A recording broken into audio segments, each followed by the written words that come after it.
الله الرحمن الرحيم الحمد لله وحده والصلاة والسلام على من لا نبي بعد أما بعد فإن أصدق الكلام كلام الله وخير الهدى هدى محمد صلى الله عليه وسلم قال الله سبحانه وتعالى في القرآن المجيد والفرقان الحميد بعد أعوذ بالله من الشيطان الرجيم بسم الله الرحمن الرحيم قل للمؤمنين يغضوا من أبصارهم ويحفظوا فروجهم ذلك أزكى لهم إن الله خبير بما يصنعون وقال النبي صلى الله عليه وسلم الحياء شعبة من الإيمان۔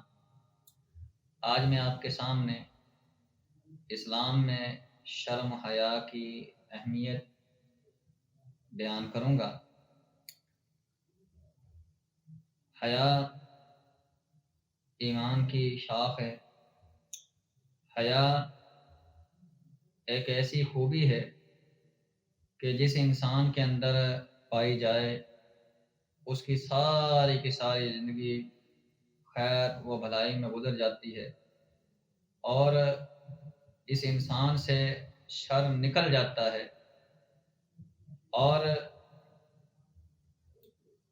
جس انسان میں شرم و حیا کا مادہ موجود نہیں ہے اس انسان میں ایمان نہیں ہے، اور جس انسان کے اندر شرم و حیا پائی جاتی ہے اس انسان کے اندر ایمان موجود ہے۔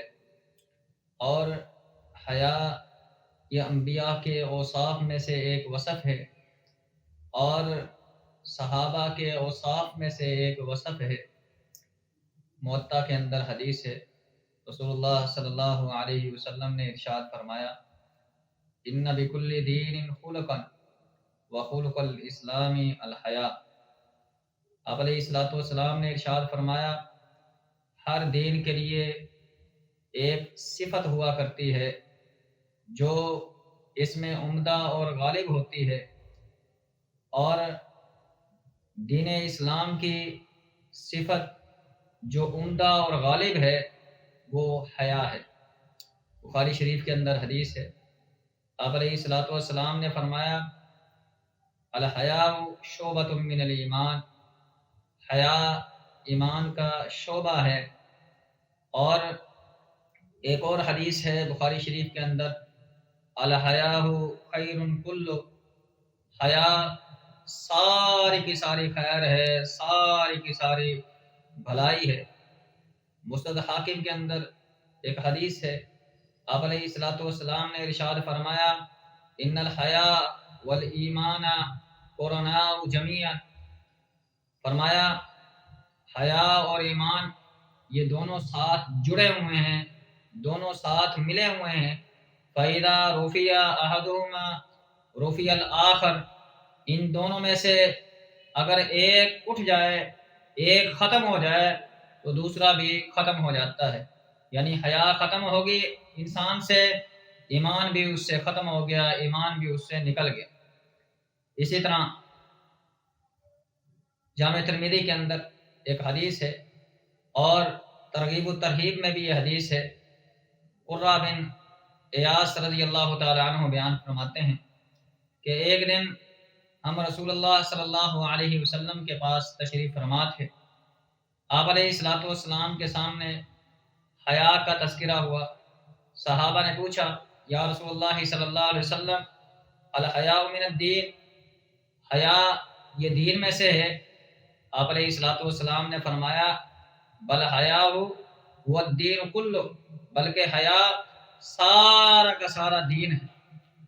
اور اسی طرح ابن حبان کے اندر ایک حدیث ہے، آپ علیہ الصلوۃ والسلام نے ارشاد فرمایا الحیاء شعبۃ من الایمان ولا ایمان لمن لا حیاء لہ، فرمایا حیا ایمان کا شعبہ ہے، اور جس میں حیا نہیں ہے اس میں ایمان موجود نہیں۔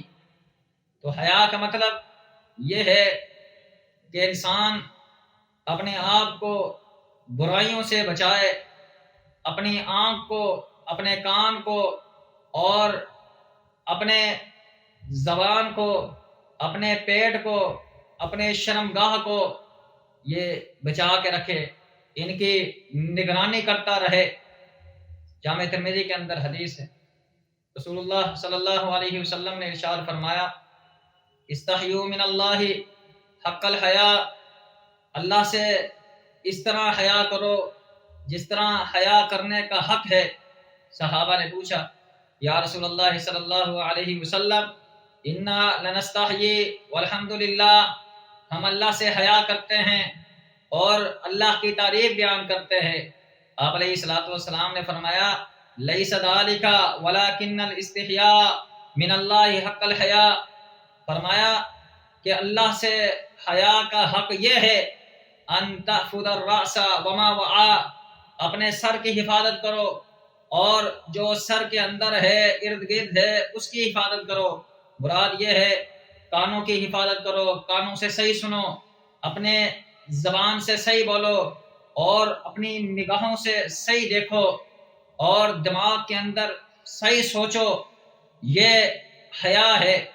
اور آگے فرمایا، وَتَحْفَظُ الْبَطَنَ وَمَا حَوَى، اپنے پیٹ کی حفاظت کرو اور جو پیٹ کے ارد گرد ہے اس کی حفاظت کرو۔ اس کا معنی یہ ہے کہ پیٹ کے اندر حلال داخل کرو اور پیٹ کے ارد گرد جو شرمگاہ ہے اس کی حفاظت کرو۔ وَتَذْكُرُ الْمَوْتَ، اور موت کو یاد کرو، وَالْبَلَا، اور جب یہ میت بسیدہ ہو جائے گی، قبر کے اندر گل سڑ جائے گی، اس کو یاد کرو۔ آگے فرمایا، وَمَنْ أَرَادَ الْآخِرَةَ تَرَكَ زِينَةَ الدُّنْيَا، جو آدمی آخرت کا ارادہ کرتا ہے وہ دنیا کی زیب و زینت کو چھوڑ دیتا ہے۔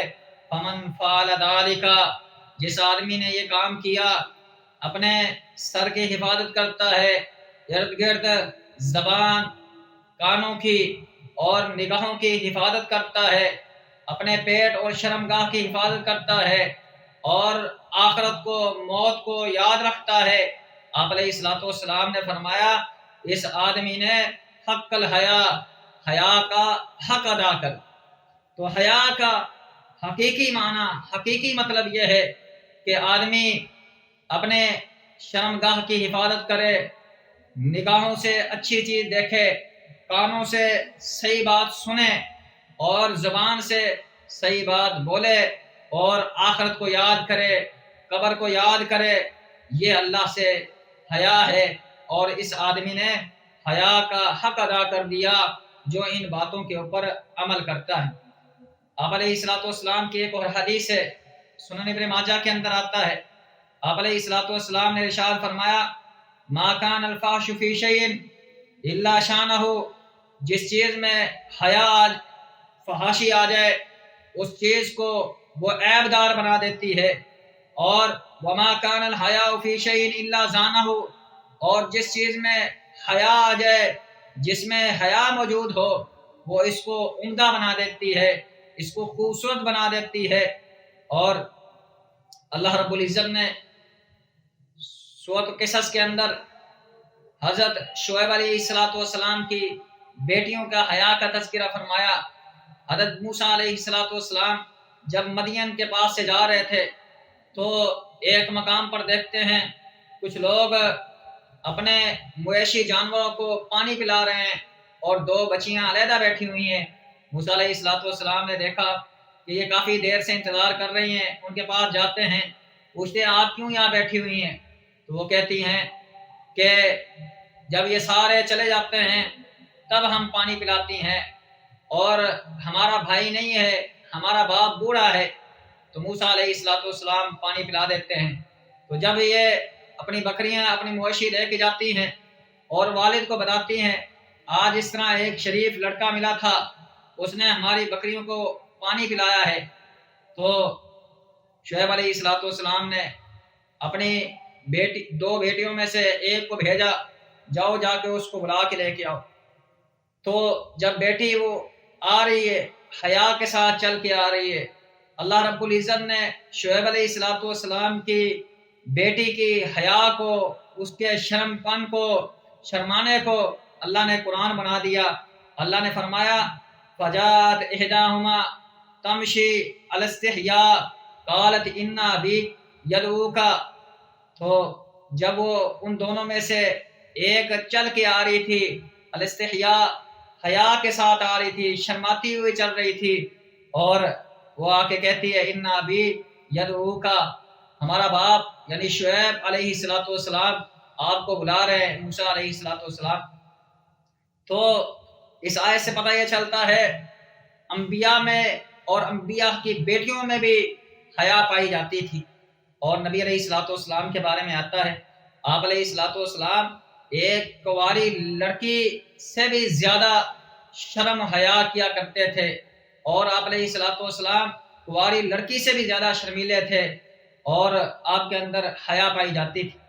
اور اللہ اکبر کبیرہ، آپ کے ازواج کے بارے میں آتا ہے سیدنا عائشہ رضی اللہ تعالی عنہ بیان فرماتی ہیں کہ جب نبی علیہ الصلوۃ والسلام نے وفات پائی، میں آپ کی قبر کی زیارت کے لیے جاتی تھی، بغیر حجاب کی جاتی تھی، مجھے کوئی خوف نہیں ہوتا تھا.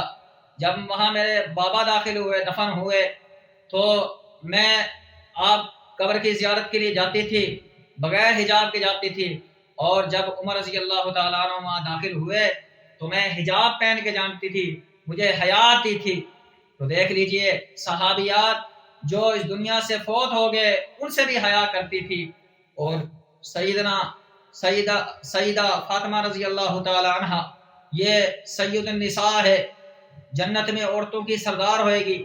ان کے بارے میں آتا ہے انہوں نے وصیت کی تھی کہ جب میں فوت ہو جاؤں تو میرا جنازہ رات کے وقت نکالنا، اور اچھی طرح مجھے میرے جسم کے اوپر کپڑے ڈال دینا تاکہ میرا جسم کسی کے سامنے ظاہر نہ ہو، کسی کو نظر نہ آئے. یہ ہے صحابیات کی حیا، صحابیات کی غیرت، صحابیات کی شرم. اور صحابہ رضوان اللہ علیہم اجمعین ان کے اندر بھی بہت زیادہ حیا پائی جاتی تھی. اللہ اکبر کبیرہ. جامع ترمذی کے اندر حدیث ہے، ایک دن نبی علیہ الصلوۃ والسلام اپنے بسترے کے اوپر لیٹے ہوئے تھے، اور آپ کی پنڈلی سے کپڑا تھوڑا سا ہٹا ہوا تھا. سیدنا ابو بکر صدیق رضی اللہ تعالیٰ عنہ آتے ہیں، دستخط دیتے ہیں، اور آپ علیہ الصلوۃ والسلام اندر آنے کی اجازت دیتے ہیں. تو باتیں کرتے ہیں کافی دیر، پھر چلے جاتے ہیں. پھر سیدنا عمر رضی اللہ تعالیٰ عنہ نے دستخط دی اور آپ علیہ الصلوۃ والسلام اندر آنے کی اجازت دیتے ہیں. کافی دیر بیٹھے رہے، پھر وہ بھی چلے جاتے ہیں. سیدنا عثمان رضی اللہ تعالیٰ عنہ نے جیسے ہی دستخط دی، آپ علیہ الصلوۃ والسلام فوراً بیٹھ جاتے ہیں اور کپڑے سیدھے کر لیتے ہیں. جب عثمان رضی اللہ تعالیٰ عنہ اجازت لے کے اندر آتے ہیں، کافی دیر تک بیٹھتے ہیں، پھر چلے جاتے ہیں. تو بعد میں سیدنا عائشہ رضی اللہ تعالیٰ عنہ نے سوال کیا، یا رسول اللہ صلی اللہ علیہ وسلم، میرے والد ابو بکر آئے، آپ اسی طرح لیٹے رہے. سیدنا عمر رضی اللہ تعالیٰ عنہ تشریف لائے، آپ اسی طرح لیٹے رہے. اور جب عثمان آئے تو آپ نے اپنے آپ کو سمیٹ لیا اور اپنے کپڑے سیدھے کر لیے. تو نبی علیہ الصلوۃ والسلام نے ارشاد فرمایا، اے عائشہ، میں کیوں نہ ایسے آدمی سے حیا کروں، ایسے آدمی سے شرم کروں جس سے اللہ کے فرشتے بھی حیا کرتے ہیں، اللہ کے فرشتے بھی شرم کرتے ہیں. اور کیوں نہ اللہ کے فرشتے اور نبی علیہ الصلوۃ والسلام حضرت عثمان سے حیا کریں، کیونکہ حضرت عثمان رضی اللہ تعالیٰ عنہ بہت ہی باحیا صحابی تھے. اور اتنے باحیا صحابی تھے، ان کے بارے میں آتا ہے جب یہ چار دیواری میں اپنے گھر کے اندر حمام کے اندر غسل کیا کرتے تھے تو کپڑے وہ سمیت کیا کرتے تھے، اور تب تک سیدھے کھڑے نہیں ہوتے تھے جب تک مکمل کپڑے پہن لیتے تو پھر یہ سیدھے کھڑا ہو جا کرتے تھے. تو کیوں نہ ایسے آدمی سے اللہ کے نبی اور اللہ کے فرشتے حیا کرے جو خود اتنا حیادار صحابی. تو میرے بھائیوں، حیا یہ اسلام کی شاخ ہے، دین کی شاخ ہے، ایمان کی شاخ ہے. جس انسان کے اندر شرم حیا موجود ہے، اس انسان کے اندر ایمان موجود ہے، اس کے اندر دین موجود ہے، اس کے اندر اسلام موجود ہے، اس کے اندر غیرت موجود ہے. اور جس دل کے اندر شرم حیا کا مادہ نہیں پایا جاتا وہ آدمی بے حیا ہے، بے شرم ہے، بغیرت ہے ایسا آدمی۔ اب سوال پیدا یہ ہوتا ہے کہ حیا کا مادہ، شرم و حیا ہم اپنے اندر کس طرح پیدا کر سکتے ہیں؟ دو چیزیں اگر ہم ان کی حفاظت کر لیں تو ہمارے اندر شرم و حیا پیدا ہو سکتی ہے۔ اللہ رب العزت نے قرآن پاک کے اندر جتنے بھی احکامات نازل کیے ہیں ان میں سے اکثر احکام عمومی ہے، مرد و عورت سب اس کے اندر شامل ہے۔ مثال کے طور پر اللہ نے فرمایا اقیم الصلاۃ، لوگوں نماز قائم کرو، یہ مرد و عورت دونوں اس کے اندر شامل ہیں۔ اللہ نے فرمایا آتوا الزکاۃ، لوگوں زکوٰۃ ادا کرو، مرد اور عورت دونوں اس میں شامل ہے۔ اللہ نے فرمایا اتم الحج والعمرۃ للہ، حج و عمرہ اللہ کے لیے پورا کرو، اس میں مرد و عورت دونوں ہی شامل ہے۔ اور جب حیا کا معاملہ آیا اور جب حیا و شرم کا معاملہ آیا، اللہ نے مرد کو علیحدہ خطاب کیا، اللہ نے عورت کو علیحدہ خطاب کیا۔ سورہ نور میں اللہ رب العزت نے فرمایا قل للمؤمنین یغضوا من ابصارہم ویحفظوا فروجہم، اے نبی صلی اللہ علیہ وسلم ان مومنین سے، صحابہ اکرام سے فرما دیجئے یغضوا من ابصارہم، اپنی نگاہوں کو نیچا رکھیں، جھکا کے رکھیں، وَيَحْفَظُوا فُرُوجَهُمْ، اور اپنی شرم گاہوں کی حفاظت کرے، ذَلِكَ أَزْكَىٰ لَهُمْ، یہ ان کے لیے زیادہ اچھا ہے، ان کے تزکیے کے لیے۔ ان اللہ خبیر بما یصنعون، بے شک اللہ رب العزت باخبر ہے جو وہ کرتے ہیں۔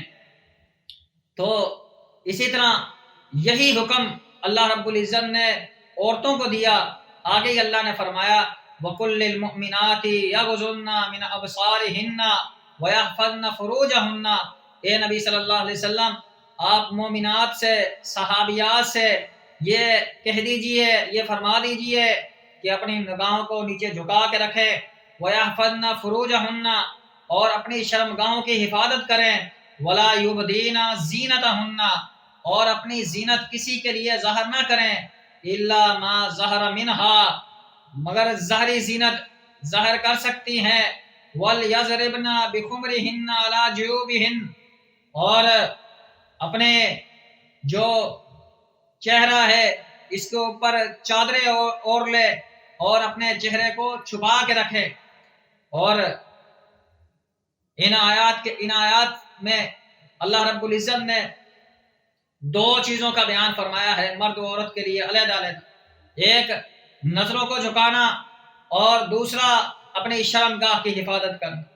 یہ دو چیزیں ایسی ہیں جو بندے کے اندر حیا پیدا کرتی ہے، شرم پیدا کرتی ہے۔ اگر بندے کی نگاہیں ٹھیک دیکھتی ہیں اور اچھی چیز دیکھتی ہیں اور پھر بندے کی شرمگاہ بھی درست ہوئے گی، بندے کی شرمگاہ کی بھی حفاظت ہوئے گی۔ اگر بندے کی نگاہیں درست نہیں دیکھتی، ٹھیک نہیں دیکھتی، فوش دیکھتی ہیں، غلط استعمال ہوتی ہے، تو بندے کی شرمگاہ بھی محفوظ نہیں ہوئے گی اور بندے کی شرمگاہ بھی غلط استعمال ہوئے گی۔ یہ دو چیزوں کی اگر انسان حفاظت کر لے، اپنے نگاہ کی اور اپنی شرمگاہ کی، اس آدمی کے اندر حیا کا مادہ پیدا ہو سکتا ہے، شرم کا مادہ پیدا ہو سکتا ہے۔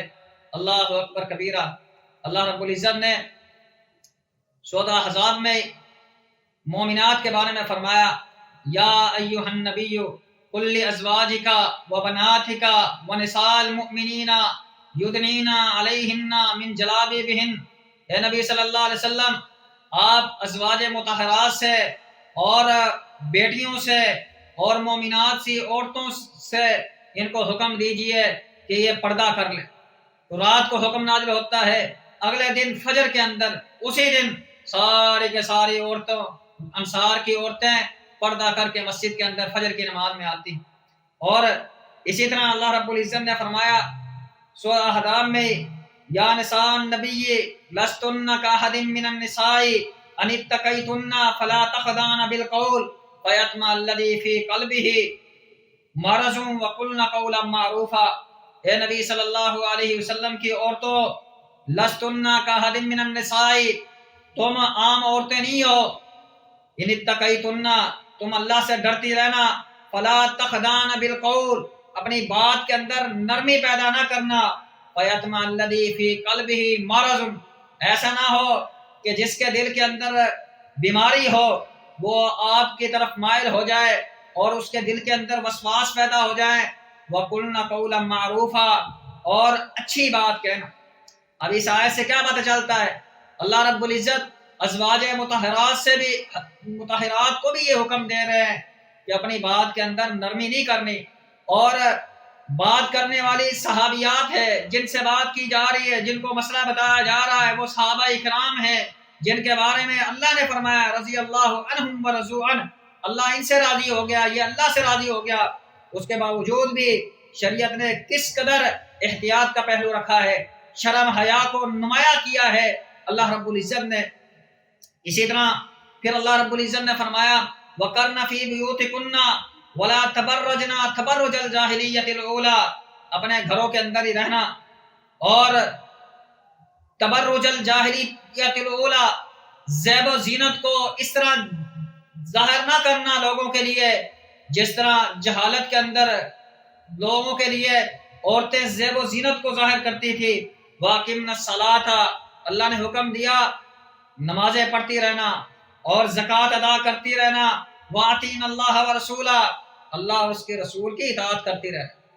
تو میرے بھائیوں، یہ اللہ رب العزت نے خواتین کو حکم دیا، اور قربان جاؤں ان انصار کی عورتوں کے اوپر جن کو اللہ رب العزت نے پردے کا حکم دیا، اگلے دن ہی فجر کے نماز میں عورتیں پردہ کر کے آتی ہیں، اور سلام ہے اس بیٹی کے اوپر جو ہندوستان کے اندر مسکان نامی بچی نے، لڑکی نے حجاب کے بارے میں آواز اٹھائی اور نعرہ تکبیر اللہ اکبر کہہ کر اس نے اپنا دفاع کیا، اور آج پوری امت مسلمہ کو اس مسکان نامی لڑکی نے، اللہ اس کو عزتوں سے نوازے، اس نے پوری امت مسلمہ کی خواتین کو بیدار کر دیا، جگا دیا، اور بتا دیا کہ ایک مسلمان لڑکی کی عزت حجاب کے اندر ہے،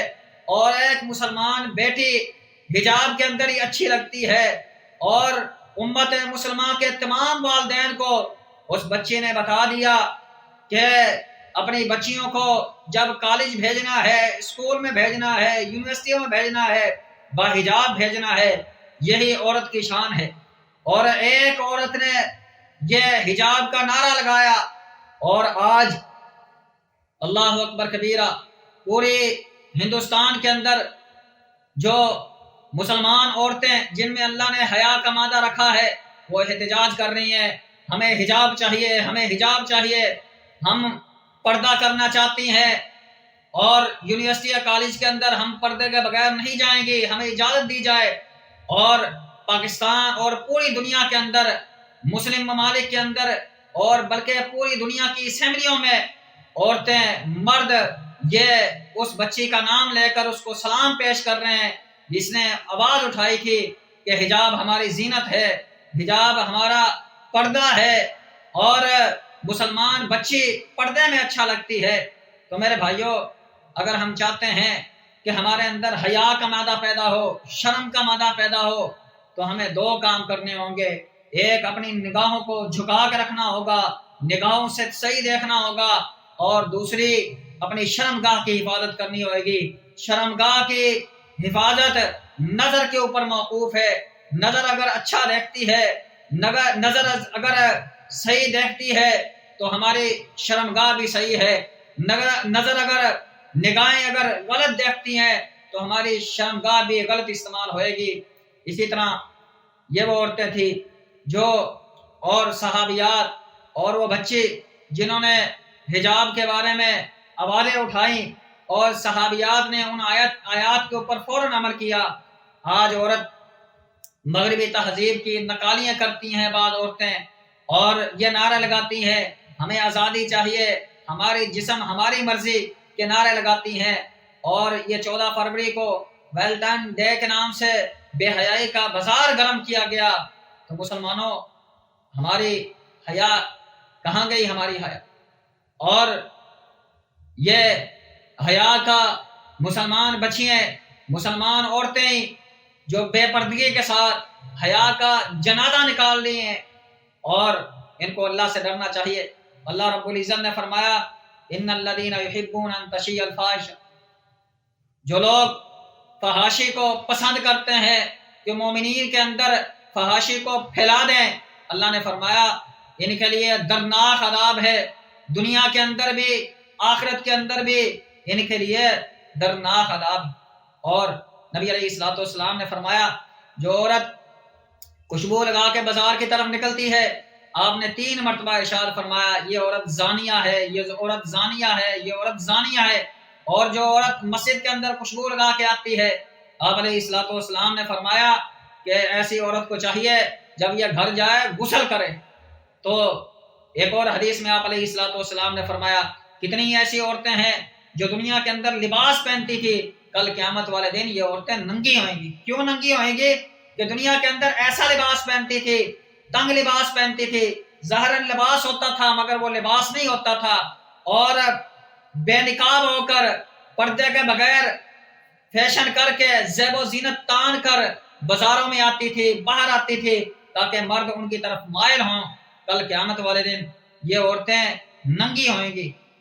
اور آپ علیہ الصلوۃ والسلام نے ارشاد فرمایا، صحیح بخاری کے اندر حدیث ہے، لَتَتَّبَعُنَّ سُنَنَ مَنْ كَانَ قَبْلَكُمْ شِبْرًا بِشِبْرٍ وَذِرَاعًا بِذِرَاعٍ، تم لوگ ضرور پہلے لوگوں کی پیروی کرو گے، ان کے طریقوں پر چلو گے، بالش در بالش اور ذراع در ذراع، حتیٰ کہ اگر وہ کسی گو کی کسی سانپ کی بل میں داخل ہوں گے تم بھی ان کے ساتھ داخل ہو جاؤ گے۔ پوچھا یا رسول اللہ صلی اللہ علیہ وسلم اس سے مراد کون ہے؟ یہود و نصارہ ہے؟ آپ نے فرمایا ہاں، فمن اور کون ہو سکتے ہیں؟ یہ لوگ مسلمان بھی یہود و نصارہ کی پیروی کریں گے۔ اسی طرح جس طرح یہود و نصارہ عیش عشرت کو پسند کرتے ہیں اور بغیرتی بے حیائی فحاشی کو پسند کرتے ہیں، یہ لوگ بھی ان کے نقش قدم پر چلنے لگ جائیں گے اور فحاشی کو پسند کریں گے، اور یہی ان کی تباہی کا باعث ہوئے گا اور ان سے ایمان نکل جائے گا۔ اور حدیث میں آتا ہے رسول اللہ صلی اللہ علیہ وسلم نے ارشاد فرمایا اذا لم تستحی فاصنع ما شئت، جب بندے سے حیا نکل جاتا ہے جو مرضی وہ کرتا پھر وہ اپنی ماں کی تمیز نہیں کرتا، اپنی بہن کی تمیز نہیں کرتا اور اپنی بیٹی کی تمیز نہیں کرتا۔ اتنے ہی ایسے واقعات ملتے ہیں کہ بعض بچے اپنی ماں کے ساتھ زنا کر رہے ہیں اور بعض بھائی اپنی بہنوں کے ساتھ زنا کر رہے ہیں اور بعض والد اپنی بیٹیوں کے ساتھ زنا کر رہے ہیں۔ یہ اسی وجہ سے کہ بندے کے اندر سے شرم حیا کا مادہ ختم ہو گیا، اور جب حیا شرم ختم ہو جائے تو بندے کے اندر سے دین نکل جاتا ہے، بندے کے اندر سے اسلام نکل جاتا ہے، پھر وہ ایک جانور کی طرح ہو جاتا ہے۔ جس طرح جانور ہوتا ہے سرعام وہ زنا وغیرہ کرتا ہے، اسی طرح یہ انسان بھی اس کے اندر سے تمیز نکل جاتی ہے اپنے محرم کی۔ تو ان ساری آیات اور واقعات سے پتہ یہ چلتا ہے کہ اگر ہم چاہتے ہیں کہ ہم اپنے اندر حیا پیدا کریں، اپنے اندر شرم پیدا کریں، تو اس کے 2 ہی اسباب ہیں۔ ایک اپنی نگاہوں کو جھکا کے رکھیں، اپنی نگاہوں سے صحیح دیکھیں، اور دوسری اپنی شرم گاہ کی حفاظت کریں۔ جب ہم اپنی نگاہوں سے صحیح دیکھیں گے تو ہماری شرم گاہ بھی محفوظ رہے گی، اور جب نگاہوں سے صحیح نہیں دیکھیں گے تو ہماری شرم گاہ بھی محفوظ نہیں رہے گی، اور پھر ہمارے اندر بے حیائی کا مادہ آ جائے گا۔ اللہ سے دعا ہے اللہ رب العزت ہمارے اندر شرم و حیا کا مادہ پیدا فرمائے اور ہم کو باحیا بنا دے، اور ہمارے اندر زیادہ سے زیادہ اللہ رب العزت شرم حیا پیدا فرمائے۔ اقول قولی ھذا واستغفر اللہ الذی ولکم ولسائر المسلمین، والسلام علیکم ورحمۃ اللہ وبرکاتہ۔